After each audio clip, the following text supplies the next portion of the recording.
Who will be the better quarterback, Wentz or Dak? Come on, you've seen the light. Skip, It's bright in here, right? we've done this topic. Open your eyes, open your heart, Yes. open your mind. Carson Wentz. Carson Wentz? Yes. How? Why? When? Because I believe going forward, because he was asked to do more earlier, he will have more long-term success. If you look at him when they have Lane Johnson in the lineup, which is his right tackle, they're 9-2.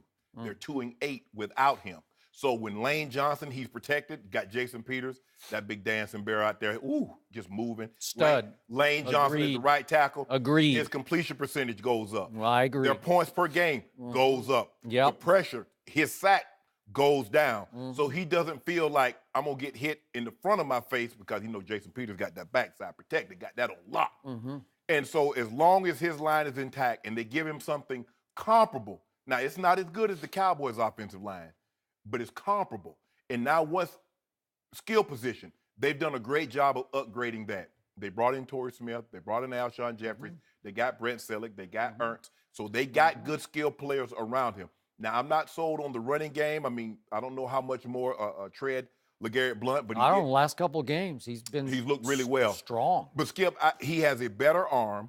He's more mobile than you think. And a lot of people only assume unless you're black, you can't be athletic, unless you're Aaron Rodgers. Now, Aaron Rodgers, everybody he's very athletic. Carson Wentz, he ran the ball a lot more at the lower levels than he's doing now, but he can get out of harm's way. He's more mobile than you think. He has a bigger arm than Dak Prescott. And I think the thing is, for me, Skip, given what Philly gave up to get him, the pressure that he's under, I know you talk about it, and then his coach said, he's kind of like Peyton Manning, Brett Favre, and Jim Kelly. That didn't help his situation either. No. With that being said, maybe we have a situation, Skip, and I'm not saying that this is going to happen. Maybe we have a Ben Roethlisberger, Eli Manning. Both have won 2 Super Bowls. Eli was the MVP. When you look back at it, who you say had the better career? Ben has been the 3, 1, 2. He's not been MVP in any of those games. But if you look at Ben's body of work with the Pro Bowls and the seasons that he's had, the touchdowns, I would say, maybe lean towards Ben. But I think Ben by a landslide. No, seriously. Eli's got 2 things on his resume, 2 wins against Tom Brady in the biggest game. The greatest. Yeah. So, hold on. That's it. Period. End of story. Well, why Eli isn't the greatest? If Eli is taking down the greatest in the greatest game, shouldn't he be the greatest? Eli's team, if we count this year missing the playoffs, has missed the playoffs 7 of the last 9 years. And you're even putting him in the same breath with Ben Roethlisberger? Really? Calm down. Well, I'm just saying. This is about Carson. Yeah. So Well, it's about to be about somebody else. You can make it whoever you want to. All I know is in George Reed, she said both guys threw for 300-plus yards. Both guys had 3 touchdowns. Zach had 1 rushing, but then she added something to the end. Joe, would you like to read that caveat again? Carson Wentz team won. Dak Prescott team did not. So I don't care how you like to dress it. I know that's your team, the Cowboys. Moving forward, Carson Wentz from little old FCS, North Dakota State. Yep. The Bison will represent the NFC East moving forward. Yeah, but wait, Carson Wentz was playing against what's left of Carson Palmer, and my guy was playing against the greatest thrower of the football ever, says Shannon Can I Sharp. ask you a question? Did Dak Prescott not play against Carson Palmer? He did. Oh, so He won. He won also. Oh, it was much more left of Carson. In fact, he made the 3 plays that won the game at Carson Palmer. Oh, did you see him make that throw to Aguilar? Yeah, I saw him close his eyes and throw it like Eli style. It was like Eli to Tyree in the Super Bowl. And he had one against Washington too. You remember? He was like here, like, and then he wheeled through a 50-yard strike. Look at this. DJ. We got tracks. Get him. Look at this. Look at this. Get him. Look at this. Get him. Look at this. Oh, he's wide open. That kind Dak in his dream. That kind of reminds me of a number of plays Dak has made already this year. Well, how many of them in a winning effort? 2. Oh, 2. Yeah. Hold on. There must be 2-0 going into the bye week. Is that what you're telling me, Skip?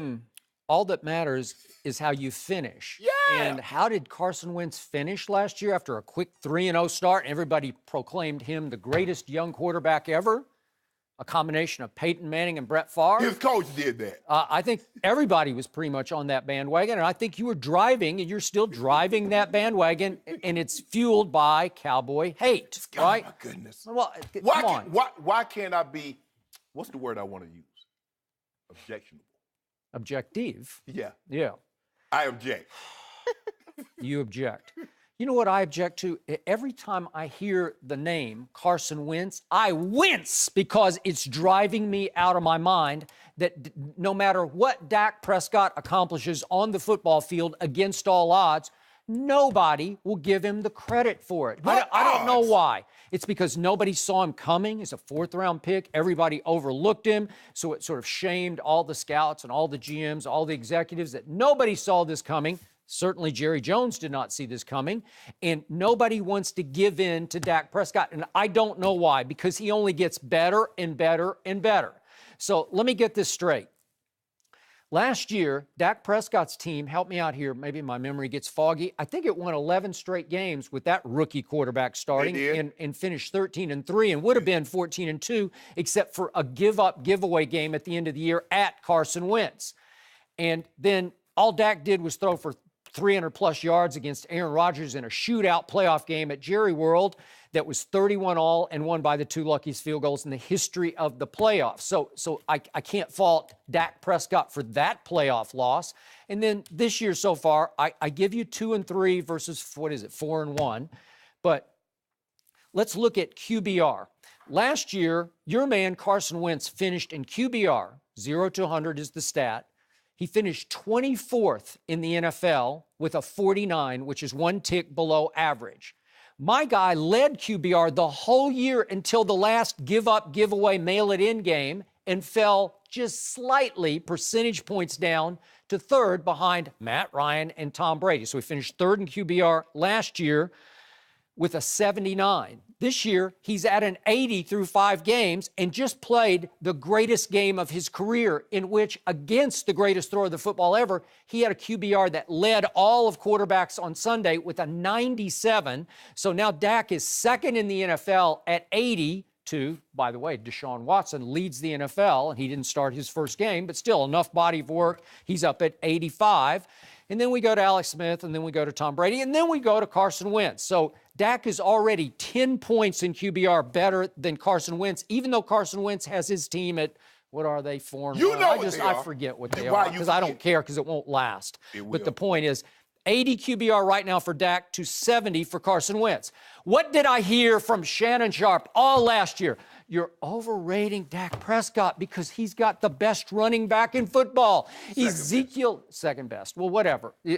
Ezekiel Elliott led the league in rushing. Did he not last year? So you can't take that away from him. No, all pro. Is he leading the league in rushing right now through 5 games this year? No. So is Dak getting as much help from Zeke as he got last year? No. Is it now the Zeke show? No, wait a second. It's just the Dak show. You're getting exactly what you said defensive coordinators were trying to do all of last year. Take Zeke away. Okay. Put the game in Dak's hands. Okay. And the game has constantly been in Dak's hands. Okay, how about this here? Last year at this point, through 5 games, what was the Cowboys' record last year through 5 games? I don't remember. Skip Ancient Bayless. history. Okay, what are the Cowboys' record through 5 games this year? Now, last year, Zeke was leading the league in rushing. He was the bell cow. This year, he's not leading the league in rushing. He's not the bell cow. What's the difference between 5 games last year and the 5 games this year? So, you talk about offensive lines. The difference is my offensive line has been nothing but short of offensive because I'm sickened by it. I don't see it. It's a mediocre offensive line so far. It is mediocre so far this year. And guess who has, to my eye, the best, certainly pass-protecting offensive line in football now belongs to the Philadelphia Eagles because of Jason Peters and Lane Johnson, those 2 bookend tackles. They're really good at what they do, and they are protecting Carson Wentz in ways they didn't early on last year, or heck, for the whole year last year. You remember Lane Johnson had stopped by GNC. He did. He was out. I got locked. He went in it. Okay, so right now, especially the last couple of games, LeGarrette Blount's having about as much impact as a running back as Ezekiel Elliott does. There are long stretches through 3 quarters of the game against Green Bay. Zeke had 31 yards. Now, he broke loose in the fourth quarter in part because Green Bay started dropping people out of the box trying to protect leads. Thanks for watching. Subscribe here to get the latest from the show. Be sure to check out more of the best clips from Undisputed, or go watch a few segments from the newest show on FS1, First Things First, with Chris Carter and Nick Wright.